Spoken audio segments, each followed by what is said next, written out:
जय माता दी। ओम नमः शिवाय। आज हम भगवान शिव की विशेष कृपा से, भगवान विष्णु की विशेष कृपा से जो माघ मास महात्म्य का पाठ चल रहा है, कथाएं चल रही हैं, उसमें आज हम 8वें अध्याय का श्रवण करेंगे और माघ मास महात्म्य को क्या नहाने का हमें फल मिलता है, स्नान करने का, दान करने का हमें क्या प्रभाव मिलता है, तो आज हम वही श्रवण भी करेंगे और भगवान की विशेष कृपा को भी प्राप्त करेंगे। तो चलो श्रवण करें माघ मास महात्म्य के 8वें अध्याय को। यमदूत कहने लगा कि तुमने बड़ी सुंदर वार्ता पूछी है, यद्यपि मैं अपराधहीन हूँ फिर भी तुम्हारे स्नेह वश अपनी बुद्धि के अनुसार बतलाता हूँ। जो प्राणी काया वाचा मनसा से कभी दूसरों को दुख नहीं देते वे यमलोक में नहीं जाते। हिंसा करने वाले वेद, यज्ञ, तप और दान से भी उत्तम गति को नहीं पाते। अहिंसा सबसे बड़ा धर्म है। तप और दान ऋषियों ने बतलाया है। जो मनुष्य जल या पृथ्वी पर रहने वाले जीवों को अपने भोजन के लिए मारते हैं वह काल सुप्तर नामक नरक में पड़ते हैं और वहां पर अपना मांस खाते हैं और रक्त पीप पान करते हैं तथा पीप के कीच में उनको कीड़े काटते हैं। हिंसक जन्माद, काने, कुबड़े, लूले, लंगड़े, दरिद्री और अंगहीन होते हैं। इस कारण इस लोक तथा परलोक में सुख की इच्छा करने वाले को काया वाचा तथा मन से दूसरों का द्रोह न करना चाहिए। जो हिंसा नहीं करते उनको किसी प्रकार का भय नहीं होता। जिस तरह सीधी और टेढ़ी दोनों प्रकार की बहने वाली नदियां समुद्र में मिल जाती हैं, वैसे ही सब धर्म अहिंसा में प्रवेश कर जाते हैं। ब्रह्मचारी, गृहस्थ, वानप्रस्थी तथा यति सभी अपने अपने धर्म का पालन करने और जितेंद्रिय रहने से ब्रह्म लोक को प्राप्त करते हैं। जो जलाशय आदि बनाते हैं और सदैव 5 यज्ञ करते हैं वह यमपुरी में नहीं जाते। जो इंद्रियों के वशीभूत नहीं है, वेदवादी हैं और नित्य ही अग्नि का पूजन करते हैं वह स्वर्ग को जाते हैं। युद्ध भूमि में जो शूर वीर मर जाते हैं वह सूर्य लोक को प्राप्त होते हैं। जो अनाथ स्त्री शरण में आए हुए तथा ब्राह्मण की रक्षा के लिए प्राण देते हैं वह कभी स्वर्ग से नहीं लौटते।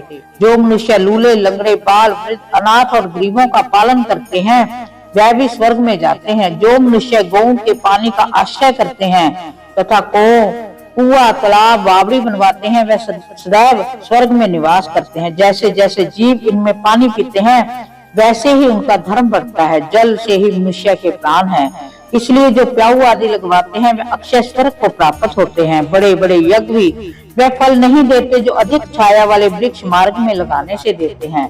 जो मनुष्य वृक्ष रोपण करता है वह सदैव दानी और यज्ञ करने वाला होता है। जो अच्छे फल, अच्छी छाया वाले मार्ग के वृक्षों को काटता है वह नरकगामी होता है। तुलसी का वृक्ष लगाने से सब पापों से व्यक्ति छूट जाता है। जिस घर में तुलसी वन है वह घर तीर्थ के समान है और उस घर में कभी यमदूत नहीं जाते। तुलसी के सुगंध से पितरों का चित्त आनंदित होता है और वह विमान में बैठकर विष्णु लोक को जाते हैं। नर्मदा नदी का दर्शन, गंगा का स्नान और तुलसी दल का स्पर्श यह सब बारंबार बराबर बराबर फल देने वाले हैं। हर एक द्वादशी को ब्रह्मा भी तुलसी का पूजन करते हैं। रतन, सोना, फूल तथा मोती की माला के दान का इतना पुण्य नहीं जितना तुलसी की माला के दान का है।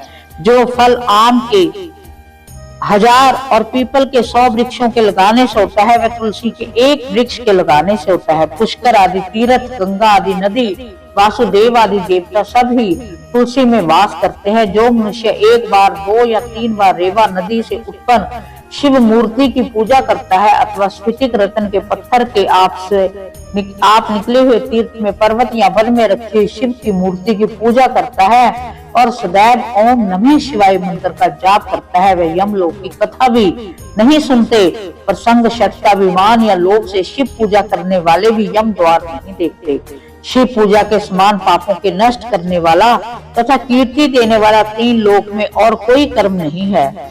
जो शिवालय स्थापित करते हैं वह शिव लोक में जाते हैं। ब्रह्मा, विष्णु तथा शिव का मंदिर बनाकर मनुष्य वैकुंठ वासी होता है। जो भगवान की पूजा के लिए फूलों का बाग लगाते हैं वे धन्य हैं। जो माता पिता, देवता और अतिथियों का सदैव पूजन करते हैं वह ब्रह्म लोक को प्राप्त होते हैं। इस प्रकार हमने माघ मास महात्म्य के 8वें अध्याय को श्रवण किया और इसमें जाना कि दान तप का क्या महत्व है। भगवान शिव के पंचाक्षर मंत्र ओम नमः शिवाय का जाप करने से हमें क्या फल मिलता है, कैसे हमारे ऊपर भगवान की कृपा होती है।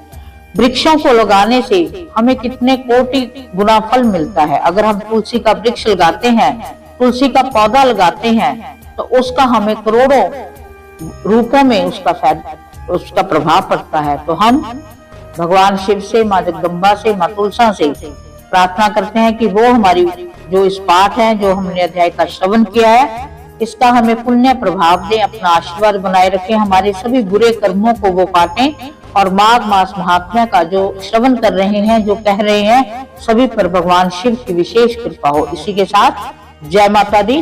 ओम नमः शिवाय।